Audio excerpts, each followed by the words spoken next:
মনোবীক্ষণ polyclinic, চিকিৎসার জগতে এক দশক। এখন এখানে সব বিষয়ে ডাক্তারবাবু এক ছাদের তলায়।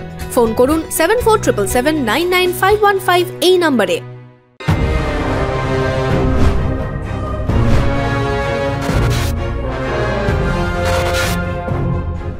কাভেরি পারিবারিক বস্ত্র প্রতিষ্ঠান, এক্সক্লুসিভ কালেকশন সঠিক দামে পেতে আজই আসুন কাভেরিতে। লাকি টিপের মাধ্যমে পেয়ে যান গোল্ড কয়েন। কাভেরি, ঘাগড়া, ভৈরবতলা, বহরমপুর। অধীরকে সরালো কংগ্রেস। প্রদেশ কংগ্রেসের সভাপতি অধীরকে সরিয়ে তার জায়গায় আনা হলো শুভঙ্কর সরকারকে। শনিবার রাতে কংগ্রেসের তরফে ঘোষণা করা হয়েছে বাংলায় কংগ্রেসের নতুন সভাপতি হচ্ছেন শুভঙ্কর সরকার।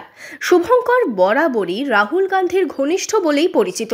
লোকসভা নির্বাচনের ফলাফলের পর থেকেই অধীর রঞ্জন চৌধুরীর সভাপতি পদে থাকা নিয়ে জল্পনা তৈরি হয়েছিল। এবার সেই আশঙ্কাই সত্যি হলো। অধীর তৃণমূলের বিরুদ্ধে সব সময়ই ছিলেন আক্রমণাত্মক।